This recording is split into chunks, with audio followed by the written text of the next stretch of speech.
Bismillah. I want to talk today about critical race theory and its critics because there seems to be a lot of misinformation online and especially in social media about what critical race theory is. Where we're finding some self purported leftists, and these are mainly the neo Stalinist tankies, who have become almost misinformants of the right wing media, the Murdoch media's war against CRT, critical race theory. And these tankies, particularly because of their association with the Russian alt media ecology online, which is in many cases not very different from the line that is coming from the Murdochracy, are basically incubating and spreading disinformation about what critical race theory is. Now, like any kind of critical theory, critical theory should not be taken as scripture. We need to be very mindful of the critical nature of such theories. And one also needs to realize that in the social sciences, there are many different perspectives, and that these perspectives can be bounced off of each other. Now, for example, I subscribe to critical race theory, and I will get into what that means in a minute, but I also subscribe to, for example, critical pedagogy of Paulo Freire's devising, and especially the critical pedagogy of one of his major students, Henry Giraud, who is deploying the pedagogical critique towards a broader critique of neoliberalism. This stuff is very important because there is an intersection between the kind of critique that Henry Giraud offers and what critical race theory is doing. Then we can also bring in decolonial theory, which describes is more descriptive of a broader problem that colonialism and imperialism generally has created for the planet. But what critical race theory does, especially when it is taken out of its immediate Amerocentrism, because one area that critical race theory does suffer, in my opinion, is that it is very much concentrating on the realities of the Americas. And, to some degree, we could say the Five Eyes, Anglo-Saxon countries in general. But nevertheless, there are critical theorists that I read quite frequently who do have that broader perspective on theory, namely an individual that I have spoken quite a fair bit about in podcasts and in social media, and that is Charles W. Mills, the author of the magisterial and seminal work published in the late 90s, namely The Racial Contract. I'm going to be reading quite a lot from him in the rest of this podcast. But first of all, what is critical race theory? CRT for short. As the Wikipedia article mentioned, it is an academic movement of civil rights scholars and activists in the United States who seek to critically examine the law as it intersects with issues of race and to challenge mainstream liberal approaches to racial justice. Critical race theory examines social, cultural, and legal issues as they relate to race and racism. And then it goes on to list critical race theory originated in the mid-1970s in the writings of several American legal scholars, including Derek Bell, Alan Freeman, Kimberly Crenshaw, Richard Delgado, Cheryl Harris, Charles R. Lawrence III, Mari Matsuda, and Patricia J. Williams. It emerged as a movement by the 1980s, reworking theories of critical legal studies. So anybody who had an interest in critical legal studies, as I did when I was in law school in the early zeros, would have encountered critical race theory pretty much immediately. Reworking theories of critical legal studies with more focus on race. Both critical race theory and critical legal studies are rooted in critical theory, which argues that social problems are influenced and created more by societal structures and cultural assumptions than by individual and psychological factors. And this is where the right-wing media and their Russian alt media ecology dupes seem to have put carts before horses. Critical race theory actually is a little bit ambivalent about the question of what white racism is. And I will get to that in a moment when I start reading from Charles Mills, is that white racism in itself is a subjective reality. Okay, it is not a collective one. It is not a broader one. Nevertheless, white racism is a component of a system, and this system is white supremacy, right? So even though these critical race theorists, posit this basic theory, for example, let me just read here what the basic tenets of critical race theory are according to some of its exponents, particularly as cited in this reader, The Critical Race Theory, the key writings that form the movement by Cordell West, Kimberly Crenshaw, Neil Gotanda, Carrie Peller, and Kendall Thomas. This book was published in the 1990s, and it is the standard critical race theory reader that is taught in most university classrooms that deal with the subject. Now, what they say, very briefly, right, is that the first is to understand how a regime of white supremacy and its subordination of people of color has been created and maintained in America, and in particular to examine the relationship between the social structure and professed ideals such as the rule of law and equal protection. The second is a desire not merely to understand the vexed bond between law and racial power, but to change it, right? Now, those lefties, these neo-Stalinist tankies who rail against critical race theory, don't often engage in the theoretical discussion of what CRT is about. So they rail from a very broad, very emotive, and extremely misinformed perspective on what critical race theory is, right? So I have mentioned Charles W. Mills. A book of his that was published in the early zeros of this particular century is, this was a book that was published after his seminal The Racial Contract, is a book called Class to Race, Essays in White Marxism and Black Radicalism, published in 2003. I will put a link to this particular book and to also the Wikipedia entry on critical race theory, etc.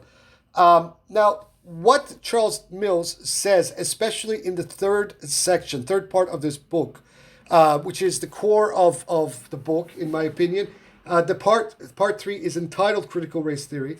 He says, for example, this is how he defines the issue. He says that white supremacy as a set of institutions and social practices, indeed race itself, is a political artifact, a human construct, an artificial human contrivance involving elements of choice, deliberation, and purpose, brought into existence by humans and maintained by some humans' acquiescence and support. In short, a conventionally generated human creation. He goes on to say, white supremacy is objective, a political economic system of racial privilege. White racism, on the other hand, is subjective, a set of ideas, beliefs, values, and attitudes. So then he proposes we need to strategize the theorization of white supremacy through the device of a contract, since he is seeing white supremacy as a political system, right? So the subjectivist element that a lot of the right-wing media and the Russian alt-media ecology seems to be reacting to, they have missed the forest for the trees, because what critical race theorists, especially like Charles Mills, are doing is they are critiquing a political system, right? So we can talk about colonialism, we can talk about imperialism, we can talk about all forms of hegemony, right? The language and the lexicon of critical race theory defines this thing as being white supremacy. Now I'm going to quote from extensively from his 7th chapter, because this is the real core of this third section. He says, beginning on page 181, he says, insofar as the modern world has been foundationally shaped by European colonialism, white supremacy could be seen as transnational, global, the historic domination of white Europe over non-white Europe and of white settlers over non-white slaves and indigenous peoples, hereby making Europeans, quote-unquote, the lords of humankind. David Theo Kohlberg argues that the European and Euro-implanted state has been racialized from the modern period onward, And Frank Furedi reminds us that before World War II, most of the planet was in fact formerly ruled by white nations who, on colonial questions, whatever their other differences, were united on maintaining the subordination of non-whites. Indeed, in a totally embarrassing episode now rarely discussed in the historical literature, a Japanese proposal to include quote-unquote the equality of races in the League of Nations Covenant was formally defeated at the 1919 post-World War I Versailles Conference. To the extent that this European and Euro-American domination persists into the post-colonial period, albeit through different mechanisms, military, economic, cultural, we could be said to be still living in an age of global white supremacy. He goes on to say, contemporary radical thought on race almost universally assumes what has come to be called a constructionist theory. So here, this is where these critics, especially certain philosophy professors, need to pay attention, in that critical race theory, by definition, by its methodology, is anti-essentialist. So, those who are engaging in various Hegelian fallacies of trying to argue or impute to the critical race theories an essentialist or universalizing perspective need to pay attention to this, because this entire theory in all of its various spectrums is actually anti-essentialist. He goes on to say, for this account, right, the constructionist theory, race is not natural but an artifact of socio-political decision-making, so that one function of political power is deciding where the crucial boundaries are drawn. From this perspective, whites and non-whites do not pre-exist white supremacy as natural kinds. Rather, they are categories and realities themselves brought into existence by the institutionalization of the system. The white race is in fact invented, though theorists will differ on the relative significance of the role of the state from above in making race and whiteness, as against the role of the Euro working class from below in making themselves white, right? So this is where there is a different perspective on the base and superstructure paradigm that Marxism proposes. Which comes first on the question of race? Correspondingly, white supremacy evolves over time, not merely in its transition from a de jure to a de facto form, but in the changing rules as to who is counted as fully white in the first place. Matthew Fry Jacobson, for example, has recently argued that U.S. whiteness is not temporally monolithic, but it should be periodicized into the three great epochs, from the 1719 law, which limited naturalization to free white persons, to the mass influx of Irish immigrants in the 1840s, from the 1840s to the restrictive immigration legislation of 1924, and from the 1920s to the present. In the process, groups once recognized as distinct races, Mediterraneans, Iberians, Celts, Slavs, Teutons, Hebrews, have now disappeared into an expanded white race. This is an extremely important point, because this shows that white supremacy itself and notions of whiteness and what the white race constitutes has itself evolved. Okay? Similarly, other authors have argued that over time, the Irish and the Jews, not originally fully or at all white, became white in the United States. He goes on.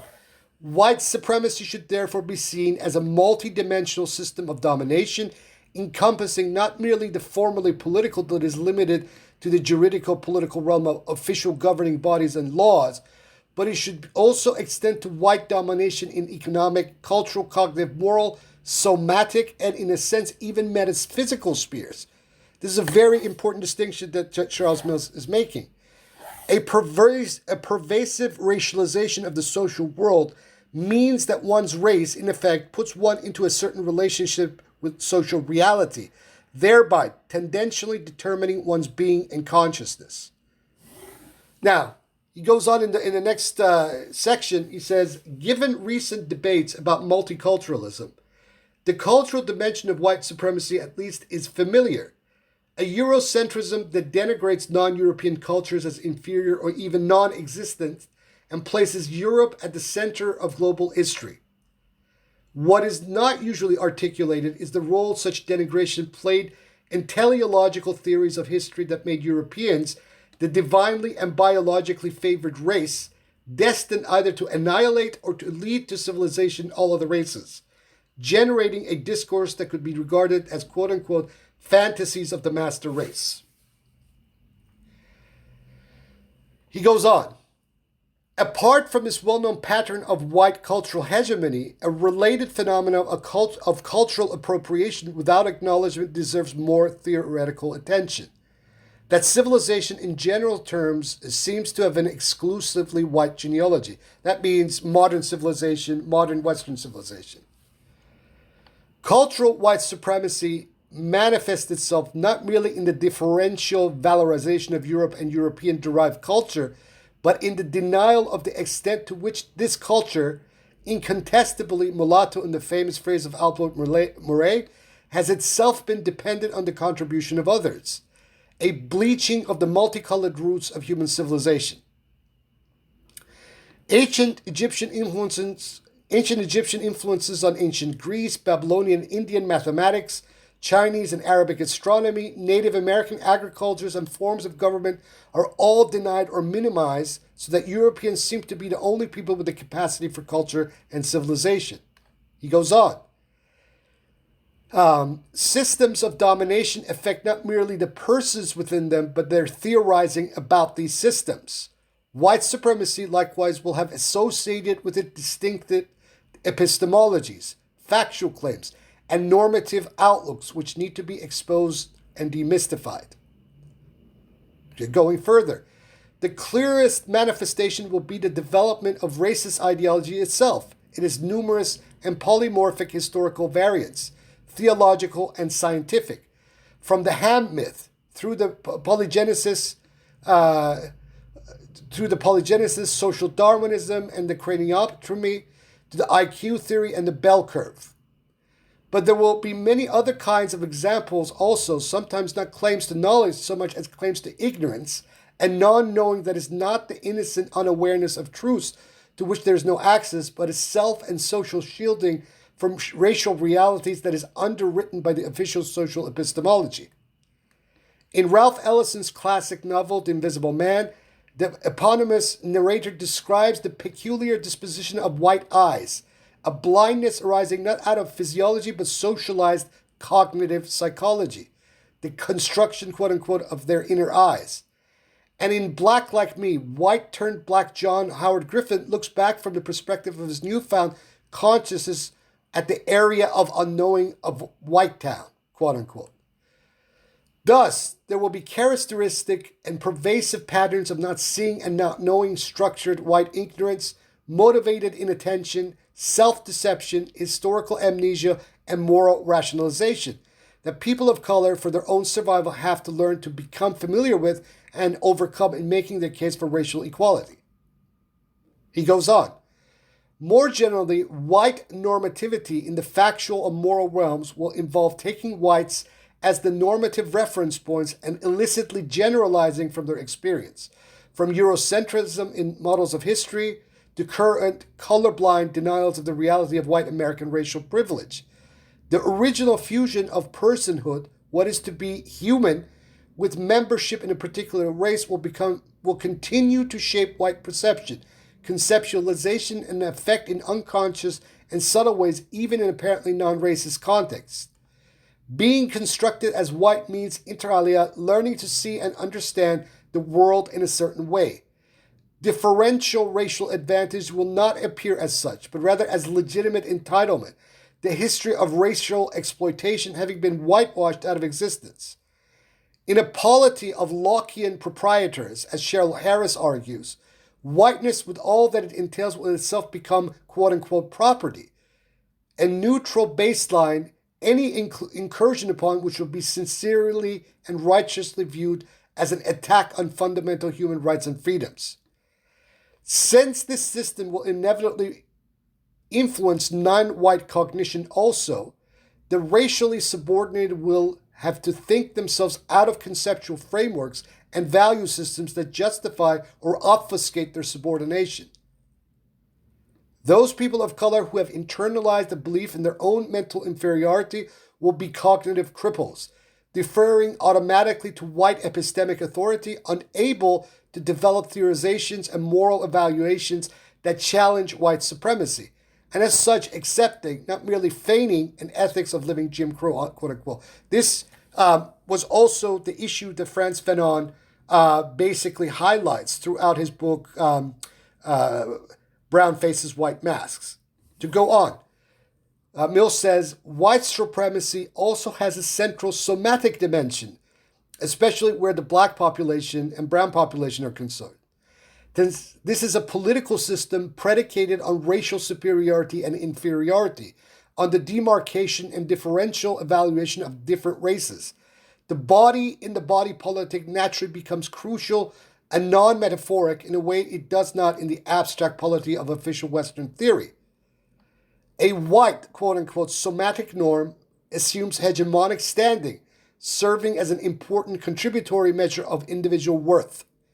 And the literal lack of incorporation of people of color into the extended white macrobody of the polis is written directly on their flesh.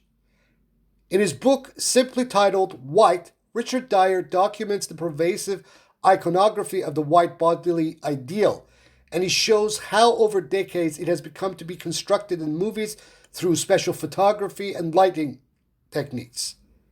Not merely in the United States, but in its broader external cultural sphere, these images influence how people see others and how they see themselves. Thus, Latin American telenovelas, for example, depict a Caucasoid universe far removed from the representative body types of the populations of these significantly black, Indio, mestizo, and mulatto nations. The non-white body red, yellow, brown, black has been clearly demarcated as alien, as flesh not of our flesh. The black body in particular being both the sign of slave status and the body physically most divergent from the white one, has historically been derogated and stigmatized as grotesque, ugly, simian, mocked in blackface, minstrelly, newspaper cartoons, advertising, animated films, memorabilia. He goes on to say, it could be argued here that under white supremacy, one has an alienation far more fundamental, since while one can always come home from work, one cannot get out of one's skin. Non-whites socialized into the acceptance of this somatic norm will then be alienated from their own bodies, in a sense estranged from their own physical being in the world. Recent philosophical work on the body has generally focused on gender rather than race, but some philosophers of color, for example Lewis Gordon and Linda Martin Alcoff, are beginning to explore racial embodiment and alienation from a phenomenological point of view.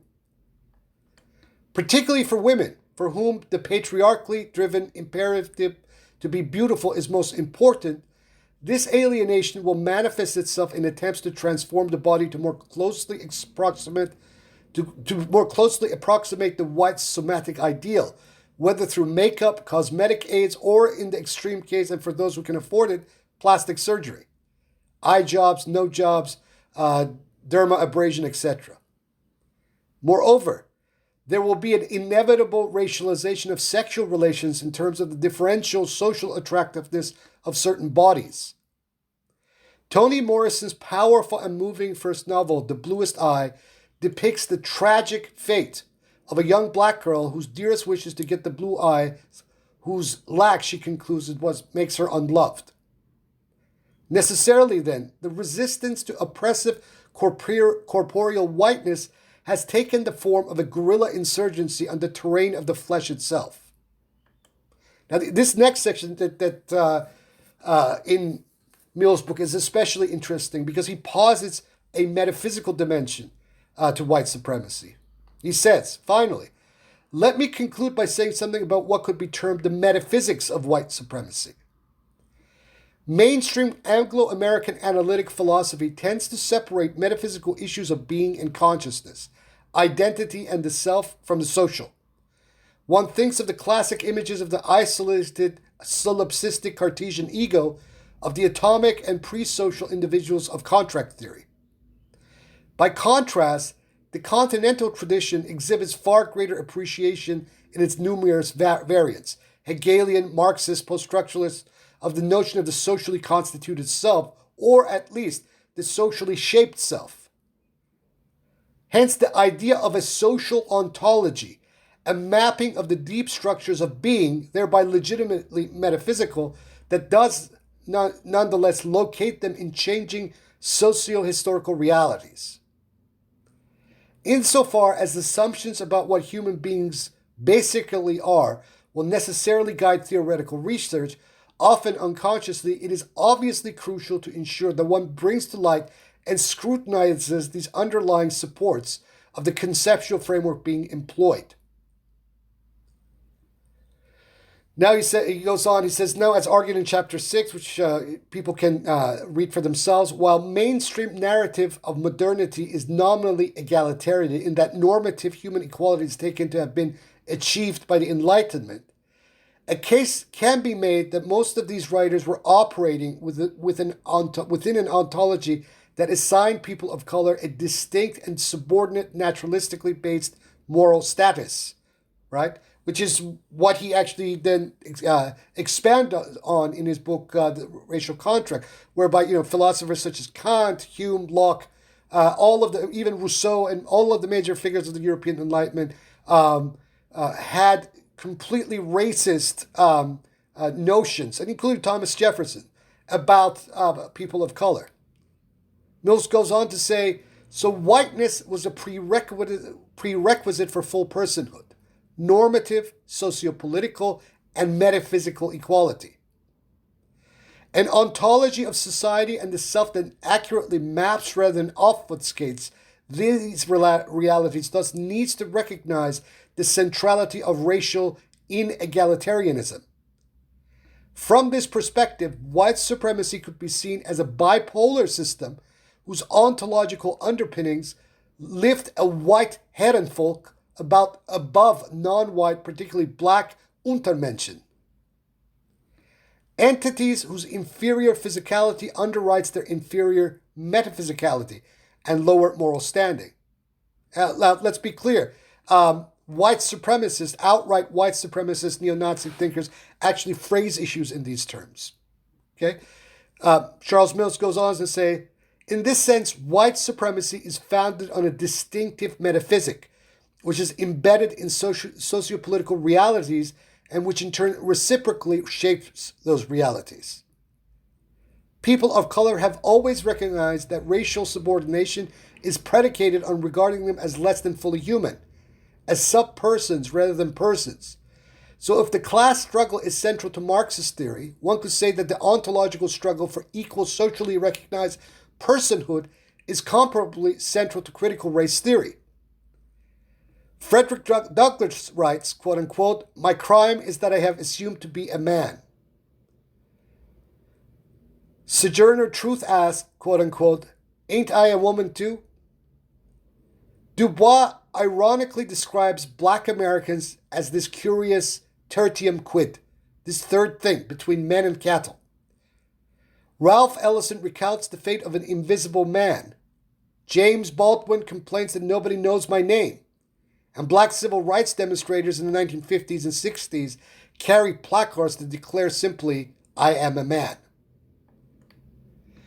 Philosophy's promise to illuminate the world requires a realization of the whiteness of that world and how it affects its residents. Theorizing white supremacy as objective, systemic, multidimensional, and constitutive of a certain reality that evolves over time can contribute to understanding the world and ultimately how to change it. Now, people need to understand, these critics need to understand that they are, as much as they are railing and denouncing critical race theory, none of these people seems to have the slightest notion of any of these ideas and any of these arguments and debates that are actually going on, right? This, as it says, it is a critical theory. So they need to, people like this Jay Tharapel, who's just an obnoxious propagandist, needs to understand this theory before he starts to criticize it. If he is a Marxist, then he needs to engage in the dialectical unpacking of this critical theory. He needs to consider arguments of base and superstructure. He needs to understand how the issue of even the proletariat and the working class is a very nuanced one. And that historically, at least, there has been a division between white and non-white working classes. Now, many white working classes, even many white communists, often get very impatient or very peeved whenever decolonial theorists or critical race theorists bring these issues up in a debate. But nevertheless, the fact of it is there, and we can analyze it and look at it. But it serves no purpose, and it serves no purpose of greater justice and the struggle for the dignity of human beings. And I mean that not in any kind of a liberal sense, but in a wider Marxian sense. It serves no purpose to just simply denounce these theories and jump on a bandwagon of right-wing media and Russian alt-ecology media without engaging any further in these questions. I am not exclusively a critical race theorist. Nevertheless, I give kudos to critical race theories, and particularly Charles W. Mills, because I think what they are saying is extremely important. If we are to understand the world, whether in its socio-political or political economic realities, then we must engage with critical race theory. Now, it doesn't mean that the current theory, where it stands right now, is perfect or is unassailable or is, has the status of any kind of scripture to it. But what critical race theory describes are realities and real problems that need to be addressed and cannot simply be kicked under the carpet. Now, certain people are complaining that the Anglo-Saxon ruling classes have appropriated critical race theory. Now, this might on the surface appear to be the case, but, given the way that ruling elites behave, ruling elites, just as with postmodernism itself, and I have actually made this argument online many times, just as with deconstruction itself, the ruling classes will often latch on to movements and theories and ideas and philosophies, number one, to shield themselves from the critique of these theories, and number two, to appropriate them in order to ultimately discredit them. This is where I would say that postmodernism has been the most destructive over the last 40, 50 years, that it has created and fragmented and segmented so many areas of the left that it has made the left ineffective as a result, and making thereby solidarity between many different groups almost impossible. But that is exactly what the system wants. So, and it's particularly when the system begins to then ally itself with these movements and these theories. Nevertheless, people need to show me where, for example, Kamala Harris or the neoliberal wing of the Democratic Party, whether in Congress or within the party infrastructure and structure itself, are actually engaging with the ideas, critically engaging with the ideas of critical race theory in the way that it needs to be engaged. None of them are. Because you have a black face, or because you have a brown face with a white mask in power, in the way that Fanon would put it, does not mean that this is a legitimate appropriation. It is not a legitimate appropriation at all, right? So, in a sense, and this is the behavior of neoliberalism that Henry Giroux and some other writers are very good at unpacking, is that neoliberalism by design, in the way that it behaves, and this is the nature of capitalism itself, because it is commodify-centric, right? It seeks to commodify even its own opposition, right? So it latches itself onto the opposition, to itself. And unfortunately, many activists who are not clued into this kind of behavior by the forces of neoliberalism often miss the forest from the trees and end up getting appropriated by the system. We have seen this throughout many segments, for example, of the Black Lives Matter movement, which is quite alarming. Nevertheless, the central thrust of the Black Lives Matter movement is not discredited by the mere fact that certain individuals within it have been appropriated by the system, or that the system is attempting to to basically appropriate this movement and use it in a dialectic where it is also latching onto the far right and to white supremacy, which it embodies against itself. This is part of the game that neoliberalism and the system plays. The game of white supremacy has always been that. And let me just remind some of these detractors that white supremacy itself has evolved. And this basically reinforces the argument that all of these critical race theorists have been putting out there for a long time, that this is a socially constructed reality. It has no objective, it has no objective reality other than the systems that embody it, right? And this is the crux of the matter. So those people that are railing, trying to cast critical race theory as being essentialist, right? In my opinion, have failed to understand the very nature of this theory itself. I will leave it here. I know that this is not going to be the final word. I will be putting links to this book by Charles W. Mills. This is Class to Race, Essays in White Marxism and Black Radicalism. And also the link to the Wikipedia article on critical race theory. I would take this constant, ignorant, misinformed bashing and lambasting against critical race theory by the likes of these neo-Stalinist tankies with modest grains of salt. These people are really shameless propagandists of the agendas of a racist power such as the Putinist Russia. And these people should not be taken seriously. But it also says that critical race theory has made strides, and it is becoming a discourse that is being taken more and more seriously in the university environment. That doesn't mean that there aren't problems associated. There are problems. We have not entered any utopia. But as a theoretical lens to look at the world and look at particularly the nature of neoliberalism as the embodiment of white supremacy, it is a very potent theory. And this is why the powers that be in the West and also in Russia are now basically deploying all of their forces in an effort to discredit it. I'll leave it here. La hujja ila Ali qabla nabil.